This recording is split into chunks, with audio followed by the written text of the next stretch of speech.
Maya Carter woke up every morning at 5:30, when the sun was just starting to paint the Montana sky with soft orange and pink colors. She would stretch her arms above her head and take a deep breath of the cool mountain air that came through her bedroom window. The 42-year-old woman had been living on this farm for 3 years now, and she loved the peace it brought her. Her small farmhouse sat on 80 acres of beautiful land with rolling hills and thick forests surrounding most of the property. Only one side faced the gravel road that connected her to the tiny town of Pinewood about 12 miles away. Every morning followed the same routine, and Maya found comfort in that.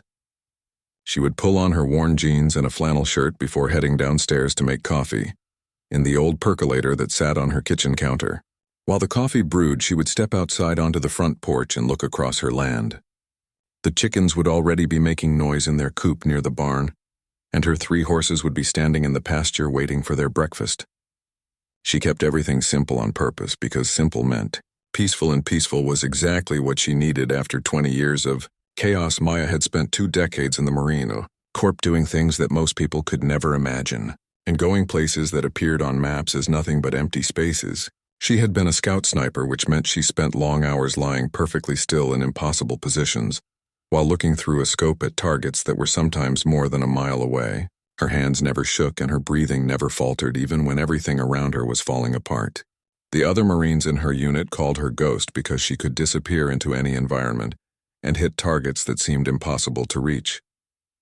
She earned medals with names like Silver Star and Navy Cross, but she kept those locked away in a box under her bed because looking at them brought back memories she was trying to forget.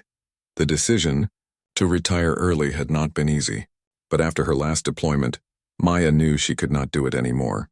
She had seen too much death and caused too much of it herself, even though it was always in service of her country and her fellow Marines.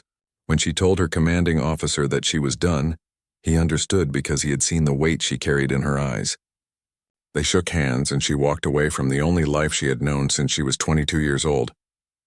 The military gave her a decent pension and she used some of her savings to buy this farm in Montana where nobody knew her, and nobody asked questions about her past. The people in Pinewood were friendly enough, but they kept their distance, which suited Maya just fine. She would drive into town once a week to buy supplies at the general store and pick up mail at the post office. The cashier at the store was a woman named Betty, who always smiled and asked about the weather. The man who ran the feed store was called Old Joe, and he would load bags of grain into her truck without much conversation. A few people had tried to be neighborly at first, bringing over pies and casseroles, but Maya politely thanked them and did not encourage further visits. She was not trying to be rude, but she needed space to heal from wounds that nobody could see. Her closest neighbors were the Johnsons, who lived 2 miles down the road in a white farmhouse with blue shutters. They were in their 70s and kept mostly to themselves, just like Maya. Sometimes she would see their old pickup truck driving past and they would wave at each other, but that was the extent of their relationship. There were a few other families scattered around the area, but the population was sparse and people valued their privacy. That was one of the reasons Maya had chosen this place, because in Montana you could live your life without anyone looking over your shoulder. The farm work kept her busy and gave her something to focus on besides the memories that sometimes crept into her mind late at night. She would feed the chickens and collect their eggs, then move on to the horses who needed fresh water and hay. The vegetable garden behind the house required constant attention with weeding and watering and checking for pests. She grew tomatoes and lettuce and carrots and green beans that tasted better than anything she could buy in a store. In the afternoon, she would work on repairing fences or maintaining the barn or splitting wood for the fireplace that would keep her warm in the brutal Montana winters. Physical work was good because it tired her body and gave her mind less time to wander into dark places. At night, she would cook herself a simple dinner and eat it while reading a book or listening to music on an old radio. She did not own a television because she did not want to see news reports about wars and violence in faraway places. Sometimes she would sit on her porch with a glass of whiskey and watch the stars come out in the vast black sky above her. The stars in Montana were different than anywhere else she had been, because there were no city lights to drown them out, and they appeared in millions stretching across the entire sky like spilled diamonds. Maya thought she had finally found what she was looking for in this quiet corner of the world. She thought her days of combat and danger were behind her, and that she could live out the rest of her life in peace. She had no idea that trouble was about to find her again, and that the skills she had tried to leave behind would soon become necessary for survival. The farm and the peaceful life she had built were about to be tested in ways she had not anticipated. Sometimes the past does not stay buried no matter how far you run, and sometimes the very things that make you dangerous are the only things that can keep you alive. The trouble started on a Tuesday afternoon in late September, when the air had begun to turn cool and the leaves on the trees were starting to change colors. Maya was working on a section of fence near the road where some posts had rotted and needed replacing. She was hammering a new post into the ground when she heard the sound of engines approaching. 3 pickup trucks came down the gravel road, moving faster than they should have been, and kicking up clouds of dust behind them. The trucks slowed as they got closer to her property, and Maya stopped working to watch them. The lead truck came to a complete stop right in front of where she was standing, and a man leaned out of the driver's side window. He had a shaved head and was wearing a leather vest over a dirty t-shirt. His arms were covered in tattoos, and he had the kind of face that looked like it was used to getting what it wanted through intimidation. Behind his truck, Maya could see the other 2 vehicles filled with more men who were all staring at her with expressions that made her skin prickle with warning. The man in the lead truck smiled, but there was nothing friendly about it. He looked at Maya standing there in her work clothes with a hammer in her hand and seemed to find something amusing about the situation. His voice was loud and carried an edge that was meant to make her feel threatened. He called out, asking if this was her place and saying it was a nice property. Then he said it must be hard for a woman to manage all this land by herself, and asked if she had ever thought about selling. The way he said woman made it clear he was using her gender as an insult.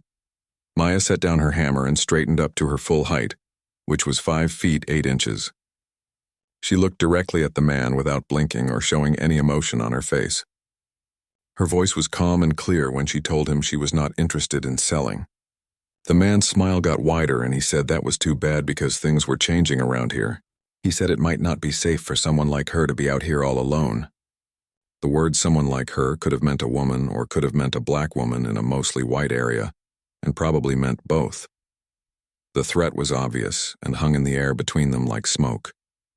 Maya did not respond because she knew that men like this fed on fear and argument. She just stood there and stared at him with the kind of look that had made soldiers twice her size uncomfortable back in her military days. The man's smile faltered just a little bit, and he seemed unsure what to make of her silence.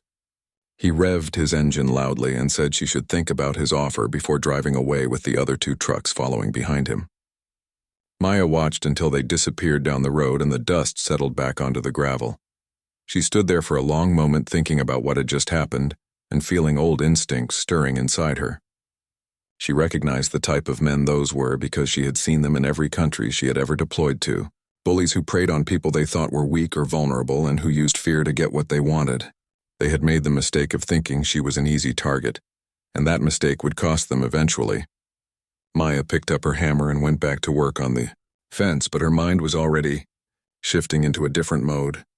That evening, after she finished her chores, Maya walked through her house and checked every door and window. She made sure all the locks were working properly and looked at the sight lines from her windows to various points on her property. She thought about distances and angles and cover positions the way she had been trained to do 20 years ago. Then she went to her bedroom and opened the closet where she kept her extra blankets. Underneath the blankets was a hard black case with combination locks on it. Maya knelt down and looked at the case for a long time without touching it. Inside that case was her custom rifle that she had carried through 12 different countries and used to save more lives than she could count. The weapon was broken down into pieces and carefully wrapped and maintained, because even though she had retired, she could never bring herself to let it fall into disrepair. Looking at that case made her feel a complicated mix of emotions because the rifle represented both the worst and the best parts of her past. She reached out and ran her fingers over the case but did not open it. Not yet anyway, because opening it would mean admitting that she might need it again. Instead, she closed the closet door and went downstairs to make herself dinner. While she ate, she thought about her options and what she should do next. She could ignore the threat and hope the men did not come back, but years of experience told her that was unlikely. Men like that always came back because backing down was not in their nature. She could also leave and find somewhere else to start over, but the idea made her angry because she had done nothing wrong and this was her land. She had bought it fairly and worked hard to build something good here. Running away felt like letting the bullies win, and Maya had never been the type of person to surrender without a fight. The third option was to stay and prepare for whatever might come next. That option felt the most right, even though it meant potentially going back to a life she had tried to leave behind. After dinner, Maya went out onto her porch and sat in the old rocking chair that had been there when she bought the place. She looked out at her land in the fading light and thought about all the work she had put into making this place a home. The thought of losing it or being driven away by some small-time criminals made something hard and cold settle in her chest. She had spent 20 years protecting people who could not protect themselves, and now she would do the same for herself and her property. The stars came out, one by one, and Maya sat there rocking slowly and planning. She knew she would need to report the incident to the local sheriff, even though she doubted it would do much good. Small-town law enforcement often had complicated relationships with local troublemakers, and sometimes looked the other way to avoid conflict. But she would create a paper trail anyway because documentation mattered when things eventually went to court. She also needed to prepare her property and herself for the possibility of another visit from those men. The preparation would have to be careful and thorough, because if trouble came, she would only get one chance to handle it correctly. Maya spent the next 3 days preparing for what she knew was coming, and she moved with the kind of methodical precision that had kept her alive in places where one mistake meant death. The rifle was now assembled and sat on her kitchen table where she could maintain it and make final adjustments. It was a custom-built weapon chambered in .338 Lapua Magnum, which was a caliber designed for extreme long-range precision. The barrel was 26 inches long, and the scope mounted on top was worth more than most people's cars. Attached to the end of the barrel was a suppressor that would reduce the sound of each shot to something barely louder than a car door closing. Shimar had not forgotten a single detail of her training. Even though 3 years had passed since she last operated as a sniper, the knowledge was still there in her mind and in her muscles like a language she had learned as a child. She knew how to calculate for distance and wind speed and temperature and humidity. She knew how to account for the spin of the earth itself when shooting at extreme ranges. She knew how to control her breathing and her heartbeat, and how to squeeze a trigger so smoothly that the rifle fired almost by surprise. All of these skills came back to her as naturally as breathing. But this was not a war zone, and these were not enemy soldiers.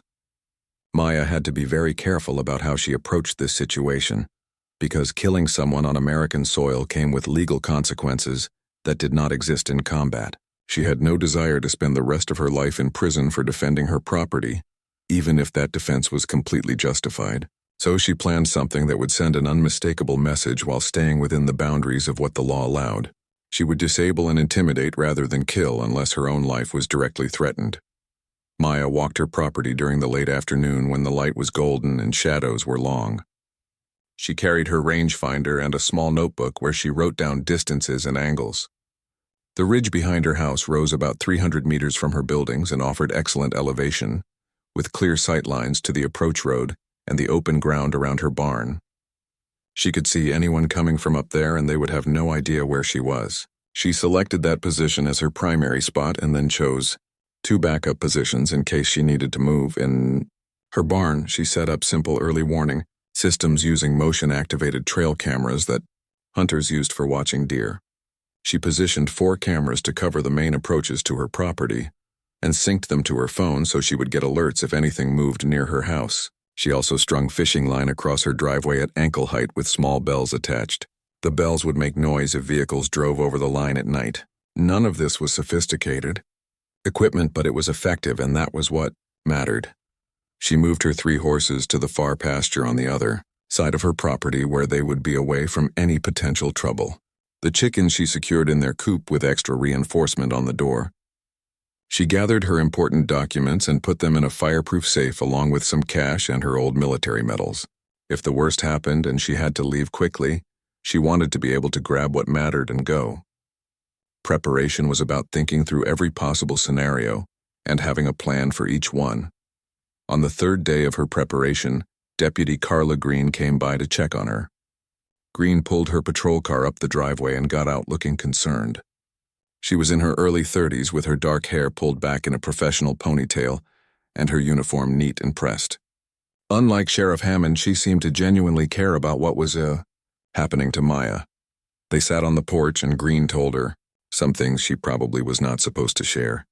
The men who had first threatened Maya were named Danny and Kyle Sullivan, and they were brothers who ran with a rough crowd of about 15 guys. They had criminal records including assault and theft and drug charges. Their father had been friends with Sheriff Hammond back in school, which was why Hammond tended to look the other way when the Sullivan brothers caused trouble. Green said the gang had been pushing out people they considered weak for the past 2 years and taking over their property for various illegal operations. Maya was not the first person they had targeted, but she was the first who had stood up to them this long. Maya asked Green what would happen legally if she defended herself and her property. Green explained that Montana had strong self-defense laws, including stand-your-ground provisions, that allowed people to protect their homes with reasonable force. But she also warned Maya that there were a lot of them and only one of her. If things turned violent, Green said Maya should call for backup immediately and not try to handle it alone. Maya nodded and thanked her for the information but did not mention the rifle or her training or what she was planning. After Green left, Maya allowed herself a brief smile. The deputy meant well, but she did not understand who she was talking to. Maya was not some helpless civilian who needed rescuing. She was a decorated combat veteran with more experience in violent situations than most police officers would see in their entire careers. She had operated alone behind enemy lines and had held positions against overwhelming odds. 15 gang members with criminal records were dangerous to normal people, but Maya was not normal people. That evening she did a final check of all her preparations. The rifle was cleaned and zeroed, meaning she had test-fired it to make sure it was hitting exactly where she aimed at various distances. She had 6 magazines loaded with 5 rounds each for a total of 30 bullets.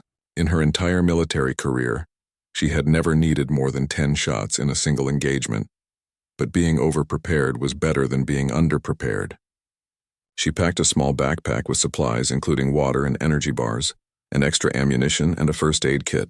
She laid out dark clothing that would help her blend into the night.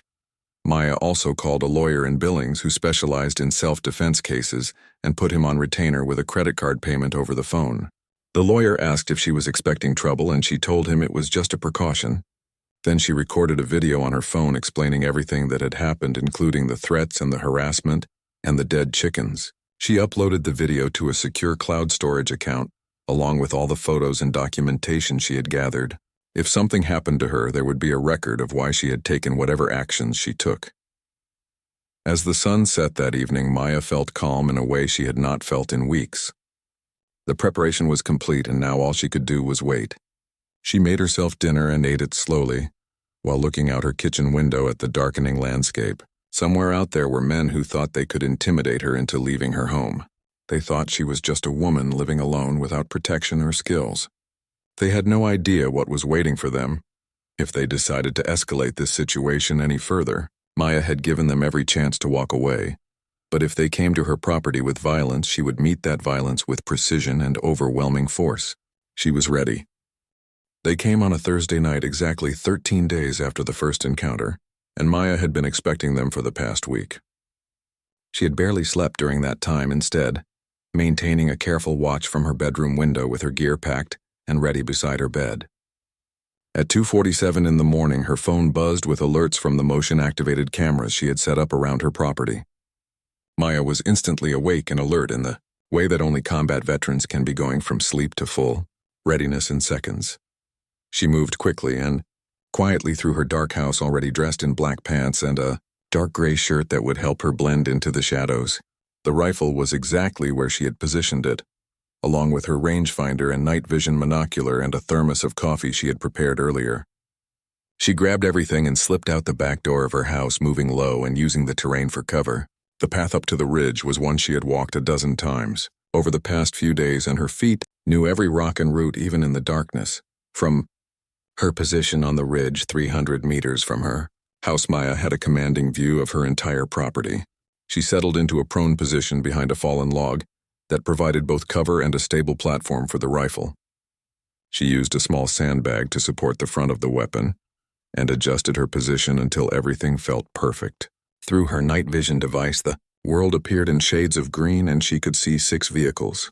approaching slowly down her driveway with their headlights turned off. The vehicles stopped near her barn and men started getting out of the trucks. Maya counted 15 of them and could see through her night vision that several were carrying weapons. She saw baseball bats and crowbars and at least 3 firearms that looked like handguns or shotguns. They moved with the sloppy confidence of people who had never faced real opposition and thought they were about to terrorize a helpless woman. Maya felt no fear as she watched them, only a cold calculation about what needed to happen next. The leader was a tall man with a thick beard who stood near the lead truck, giving orders to the others. This was Kyle Sullivan, the older brother, and the one who ran the gang. His younger brother Danny was there too, along with 13 other men, who probably thought this was going to be easy and fun. They spread out across her property and started moving toward her house. Some of them were laughing and making jokes. One man pulled out a gasoline can and Maya understood they were planning to burn her out. She had a choice to make and she made it quickly. She could call the sheriff's department and wait 40 minutes for help that might not arrive in time to save her house. She could fire warning shots into the air and hope they ran away. Or she could do what she had been trained to do, which was neutralize the threat with surgical precision. Maya chose a middle path that would send an unmistakable message without killing anyone, unless absolutely necessary. Her first shot was a statement of intent. She aimed at the engine block of the lead truck and squeezed the trigger with smooth, steady pressure. The suppressed rifle made a sound like a heavy book dropping on a table, and a second later the truck's hood erupted in a spray of steam and metal fragments. The engine seized with a horrible grinding noise that echoed across the property. Every man froze in confusion trying to figure out what had just happened. They could not tell where the shot had come from, because the suppressed rifle made almost no sound, and there was no muzzle flash in the darkness. Maya worked the bolt on her rifle smoothly and chambered another round. Her second shot took out the radio antenna on Kyle Sullivan's truck. The third shot punctured the rear tire of another vehicle with a loud hissing sound as air escaped. She moved methodically from target to target, picking her shots carefully. Each bullet was placed to destroy property and create fear without causing casualties. She was sending a message that said, "I could have killed you, but I chose not to." By the 5th shot, the gang members were in full panic. Some dove behind vehicles while others ran for the tree line. Kyle Sullivan was shouting orders, but his voice had lost its authority and now carried fear. They still could not locate the shooter, and that made everything worse because humans are most afraid of threats they cannot see. Maya sent another round through the side window of Kyle's truck, missing his head by less than 2 feet.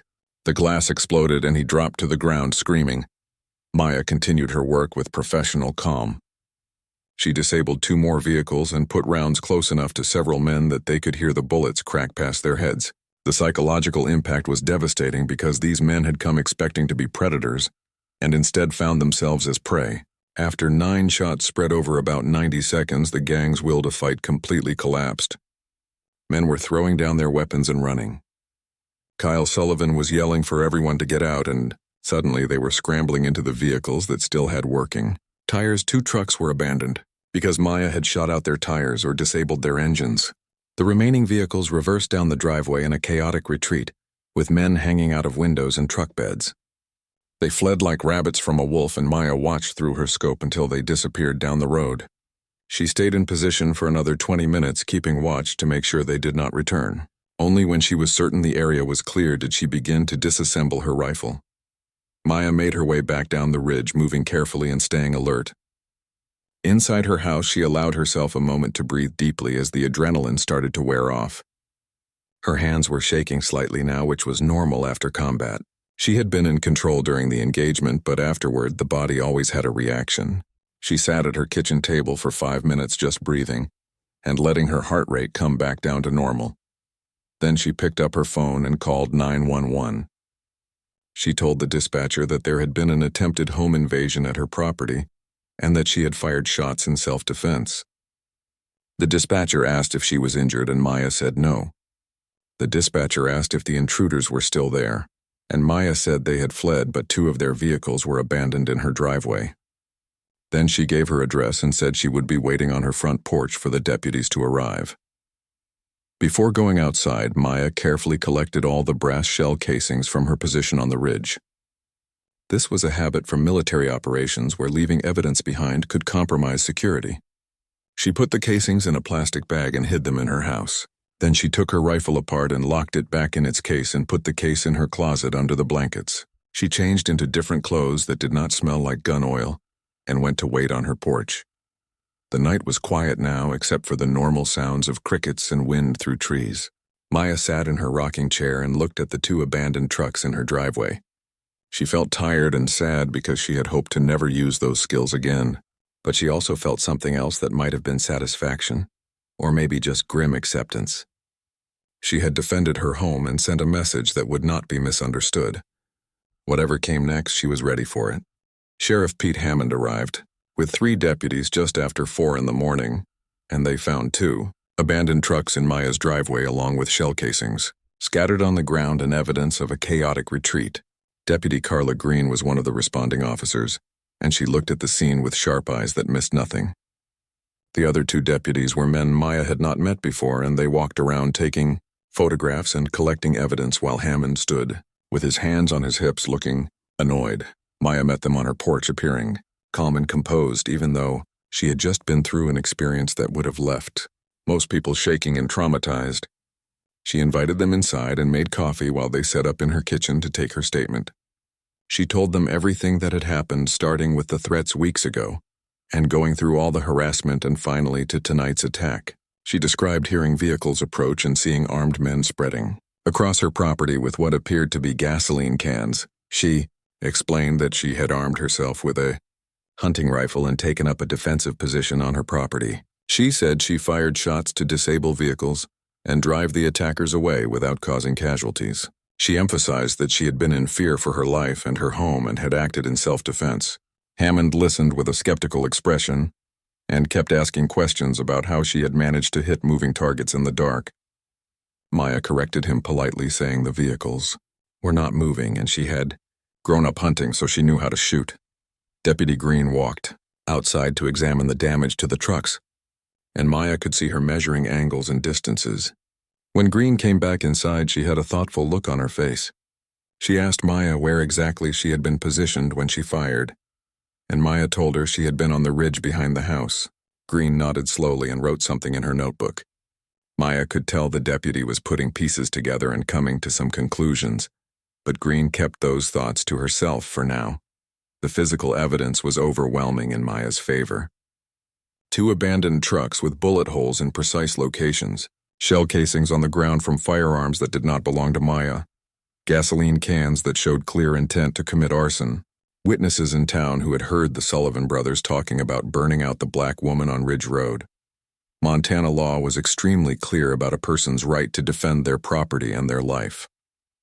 Hammond knew he did not have grounds to arrest Maya or even to confiscate her rifle. After 2 hours of questions and documentation, Hammond finally left with his deputies. He told Maya there would probably be more questions later and she should not leave town. Maya agreed politely and walked them to their cars. After they drove away, she stood in her driveway looking at the 2 abandoned trucks as the sun started to rise over the mountains. She felt exhausted in a way that went deeper than just lack of sleep. She had come to Montana to escape violence, and instead violence had found her again. Later that morning, Deputy Green came back alone in her personal car instead of her patrol vehicle. She parked and got out holding 2 cups of coffee from the diner in town. Maya invited her onto the porch and they sat together watching the morning light spread across the valley. For a while, neither of them spoke, and then Green said she had done some research after their last conversation. She said there were not many women named Maya Carter who fit certain demographics, and who would have the skills to do what was done last night. Green told Maya she had found information about a Master Sergeant Maya Carter, who served in the Marine Corps for 20 years. This Maya Carter had been a scout sniper instructor and had the 2nd highest number of confirmed kills by any female sniper in American military history. She had received multiple medals for valor, including Silver Stars and a Navy Cross. She had been recommended for the Medal of Honor for a mission in Afghanistan where she held off an enemy attack for 6 hours while calling in support for trapped soldiers. In certain military circles, she had been known by the call sign Ghost. Maya looked at Green and said nothing for a long moment. Then she asked what made the deputy think that person was her. Green smiled and said the shots last night were too precise to be from an amateur. The distances were between 200 and 300 meters in darkness, and every single shot hit exactly where it needed to. The pattern showed professional training and combat experience. Green said she was not here to cause trouble, but she wanted Maya to know that the secret was out or would be soon. Word was already spreading around town about what happened. Maya sighed and admitted that she had served in the Marines and that she had come to Montana looking for peace. She said she never wanted to use those skills again, but she had been left with no choice. Green nodded and said she understood. Then she told Maya something important. Kyle Sullivan was in the hospital with minor injuries from flying glass, but he was already talking about revenge. His pride was wounded, and men like him could not let something like this go. He would come back with more people and more weapons because backing down would make him look weak. Green said the Sullivan gang had about 20 members now, including some who had not been at Maya's property last night. They were dangerous and connected to drug trafficking and other serious crimes. The deputy warned Maya that the next attack would be worse because Kyle would not underestimate her again. She said Maya should consider leaving for a while until things cooled down, or until the authorities could build a case against the gang. Maya listened and thanked Green for the warning, but said she was not leaving her home.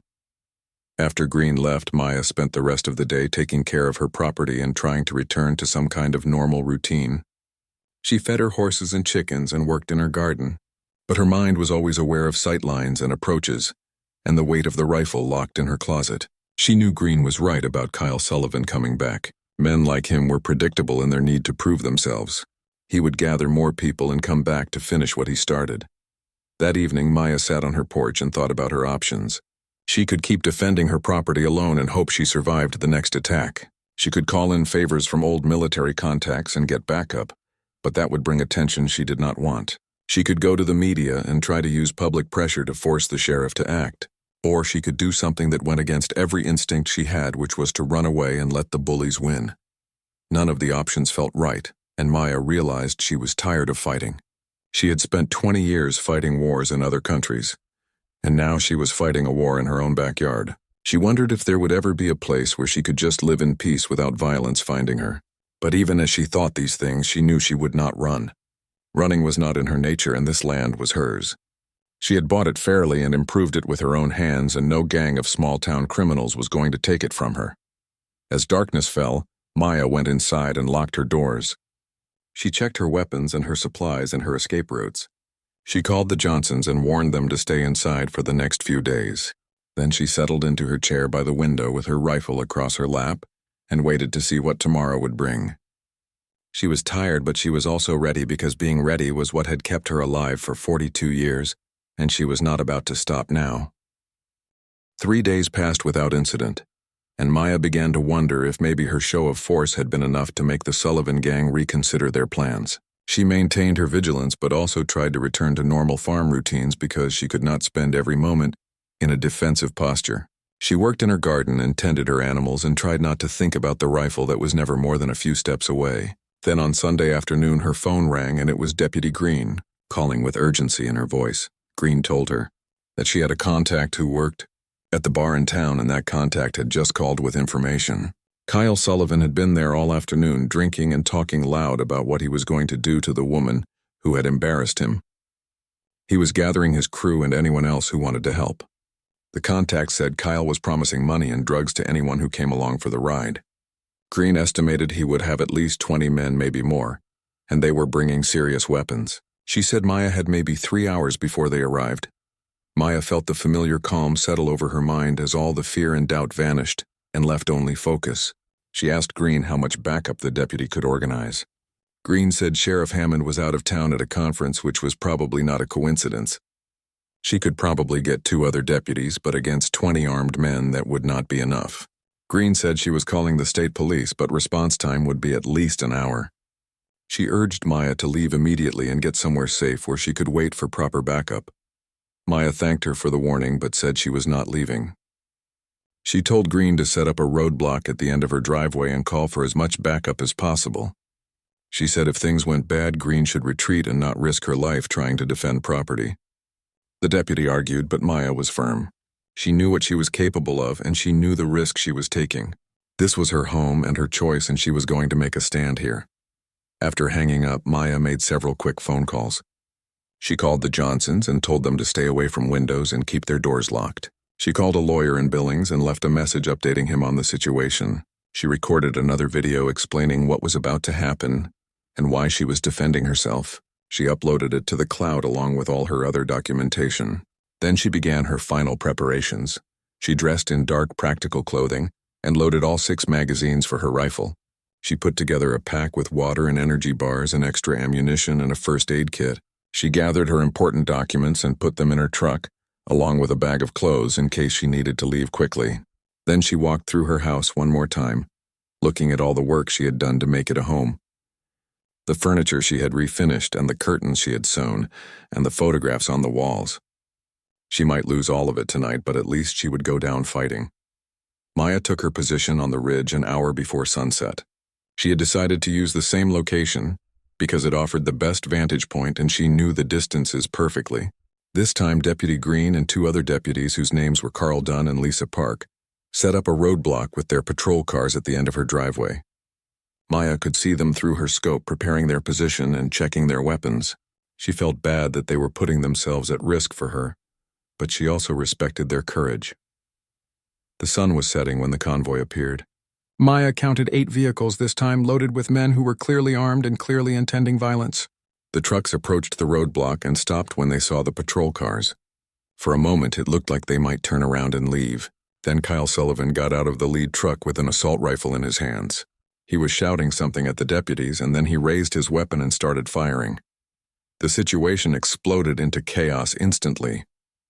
The deputies returned fire from behind their vehicles, and Maya could see muzzle flashes in the growing darkness.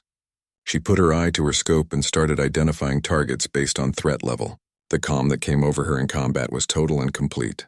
Her breathing slowed and her hands were steady, and time seemed to move differently for her than for everyone else. She saw a man aiming at Deputy Park and she made a decision. Her first shot hit Kyle Sullivan's rifle and knocked it out of his hands. The weapon sparked and flew apart and Kyle fell backward, clutching his hands. The shock of being hit when he could not even see the shooter was instant and terrifying. Maya's second shot disabled another man's weapon as he was bringing it up to fire. Her third shot went through the engine block of a truck that was trying to flank around the deputy's position. She worked with mechanical precision, identifying threats and neutralizing them. The psychological impact on the gang was devastating.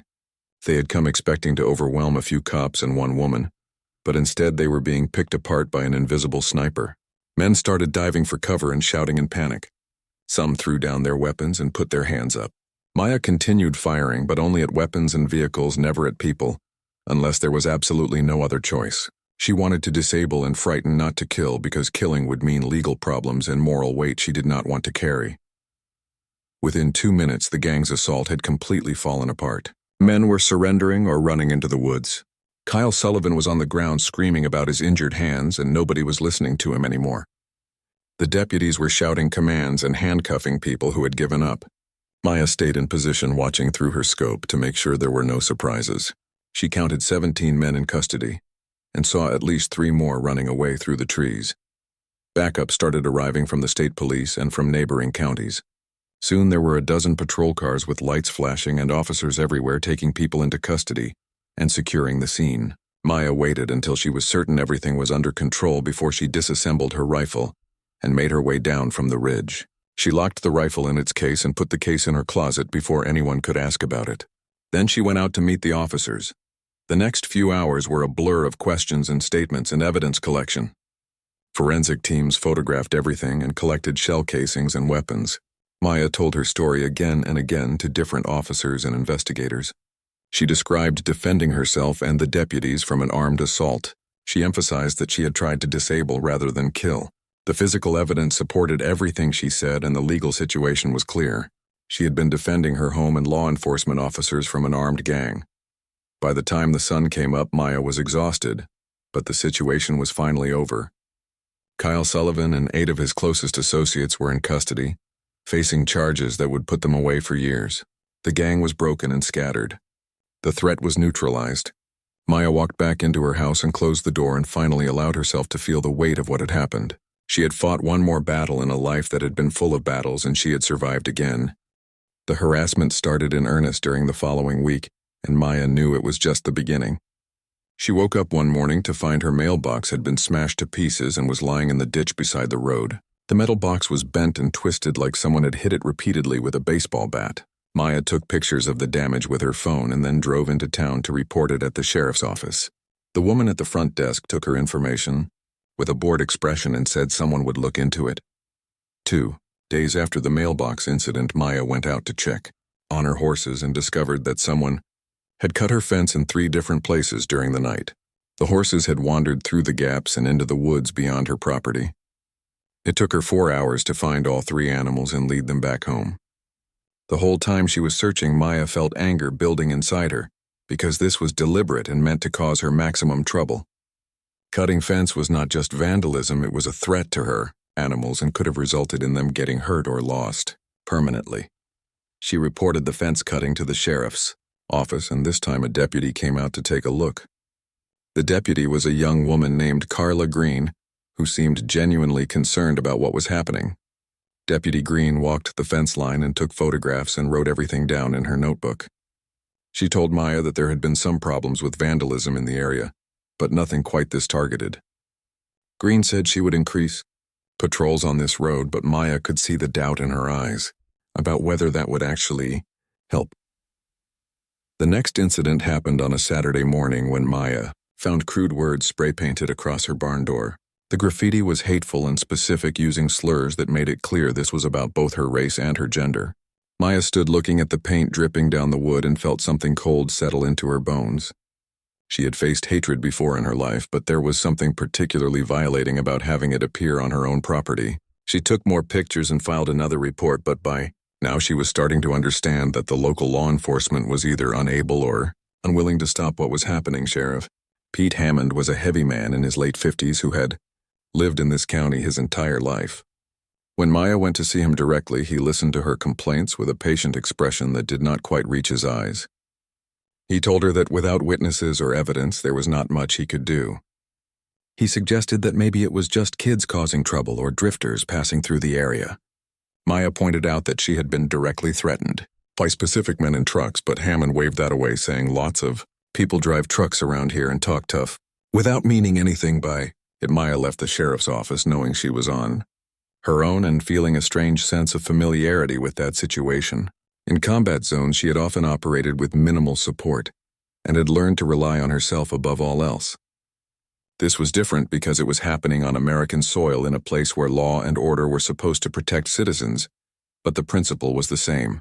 She would have to handle this threat using her own skills and resources because help was not coming from official channels.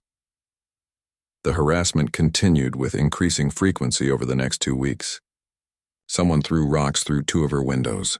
Her chickens were let out of their coop in the middle of the night, and she spent hours catching them the next morning. She found beer cans and cigarette butts in her driveway, suggesting that people were coming onto her property when she was asleep or away. The psychological pressure was constant and designed to make her feel unsafe and want to leave. On a Saturday night, Maya was woken by the sound of trucks circling her property. She got out of bed and looked out her window to see 3 vehicles driving slowly around the perimeter of her land with their headlights on. The trucks were honking their horns and she could hear men shouting obscenities. Maya grabbed her phone and started recording video of the vehicles while also calling 911. The dispatcher told her that deputies were on the way, but it took 45 minutes for anyone to arrive. By that time, the trucks were long gone and Maya was left standing in her driveway holding her phone and shaking, with a mixture of fear and rage. The next morning, she found 3 of her chickens dead near her front porch. Their necks had been wrung and they were arranged in a way that made it clear this was a message. Maya looked down at the dead birds and felt something break inside her. She had tried to handle this situation through proper channels and it had gotten her nowhere. She had tried to be patient and trust that the system would protect her, but the system had failed. Now innocent creatures were dead because of her, and that was unacceptable. She buried the chickens behind her barn and then went into her house with purpose in every step. She walked straight to her bedroom closet and moved the blankets aside. Her hands entered the combination on the case locks and they clicked open. Inside was her rifle broken down into components and wrapped in treated cloth. Maya lifted each piece out and laid them on her bed. The metal was still perfectly maintained because even in retirement she had cleaned and oiled the weapon every few months out of habit. Looking at the rifle brought back a flood of memories, both good and terrible. She remembered the first time she had fired it on a range in California, and how perfectly it had felt in her hands. She remembered missions in Afghanistan and Iraq, where this weapon had been the difference between life and death for her and her fellow Marines. She remembered the weight of taking human lives even when those lives belonged to people who were trying to kill Americans.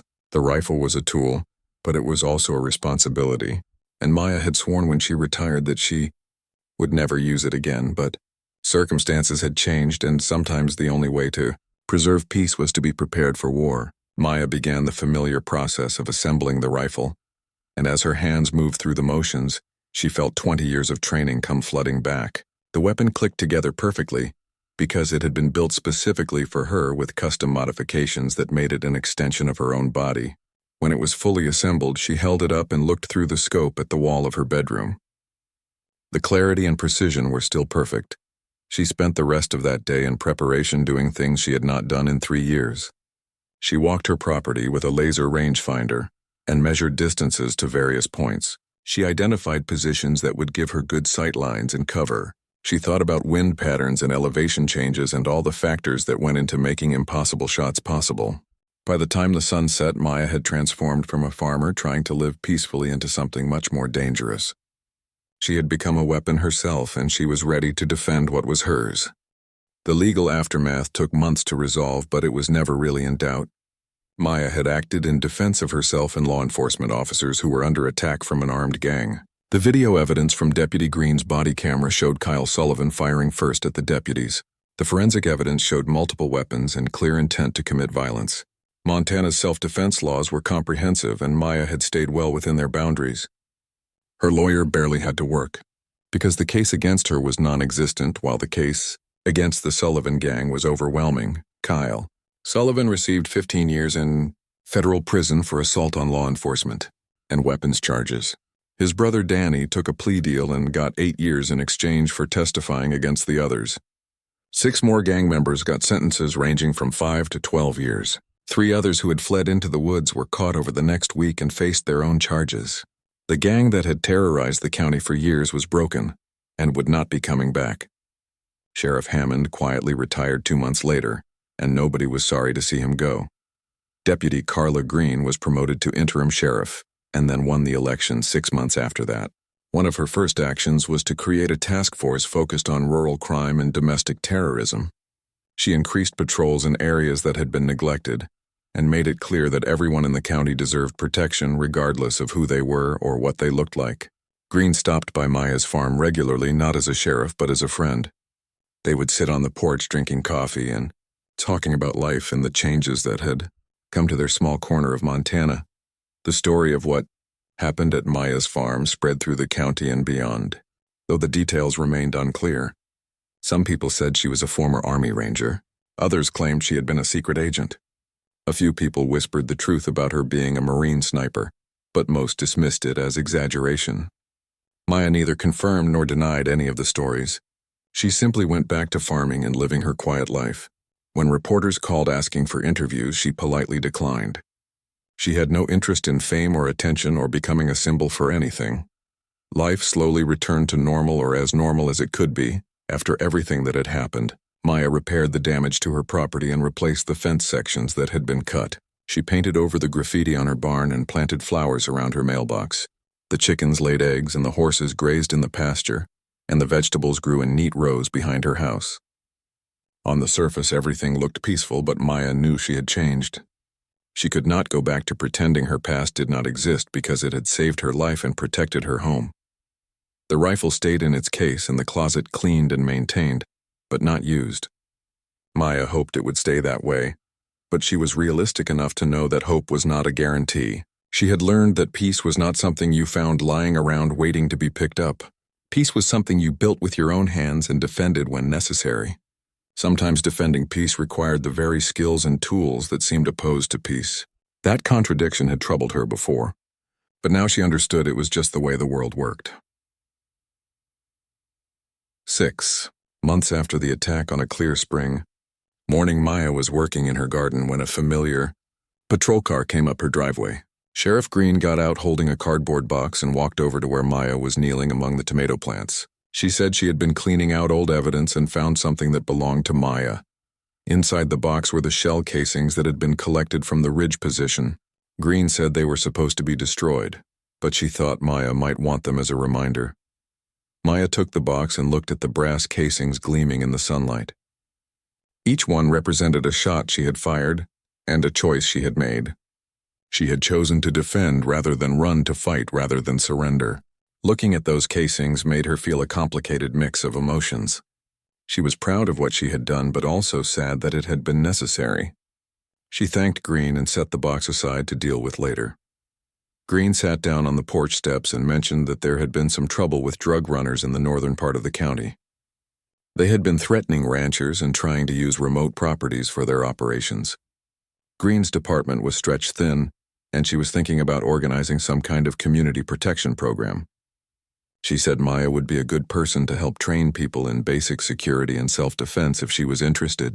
The offer came with a condition that everything would be quiet and private with no media attention. Maya considered the proposal while pulling weeds from around her tomato plants.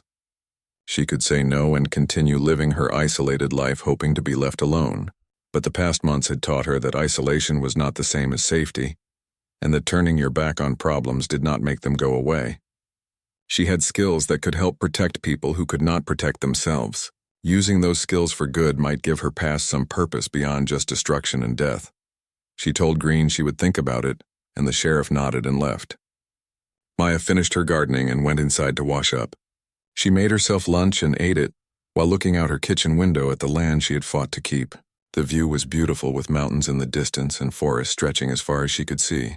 This place was worth fighting for, and the people who lived here were worth protecting. Maybe that was her purpose now, not as a warrior, but as a guardian. That evening, Maya sat on her porch watching the sunset paint the sky in shades of orange and red. She thought about her 20 years in the Marines and all the places she had been and all the things she had done. She thought about the men and women she had served with, and the ones who had not made it home. She thought about the choices that had led her to this farm in Montana, and the choices that had kept her here when everything told her to run. All of it had brought her to this moment, sitting on her porch in the peaceful evening air. She had come to Montana looking for peace, but instead, she had found something more important. She had found purpose in community, and a reason to use her skills for something other than war. The rifle would stay in its case unless needed, but knowing it was there gave her confidence. She was no longer running from her past, because her past was part of who she was. Master Sergeant Maya Carter, known as Ghost, had finally come home not to hide, but to protect and build and live. The stars came out one by one, filling the vast Montana sky with light. Maya rocked slowly in her chair and felt something she had not felt in years. Not quite happiness, because happiness was too simple a word for what she felt. It was more like contentment, or maybe acceptance. She had been a warrior and she had been a farmer, and now she was something that combined both. She was a woman who had found her place in the world and earned her right to be there. Maya smiled to herself and went inside to make dinner. Tomorrow she would call Sheriff Green and say yes to helping with the community protection program. Tomorrow she would start building something that would make her county safer for everyone who lived there. But tonight she would simply enjoy the peace she had fought for, and remember that some battles were worth fighting and some ground was worth holding. This was her land and her life, and nobody would take it from her again. The farm was quiet under the stars, with only the sounds of crickets and wind through the trees. High on the ridge where Maya had made her stand, wildflowers had begun to grow, covering the ground in purple and gold. In a few months they would carpet the entire hillside, beautiful and wild and free. Just like peace itself when you earned it with your own hands and defended it with everything you had. Just like Maya Carter, who had finally found her home.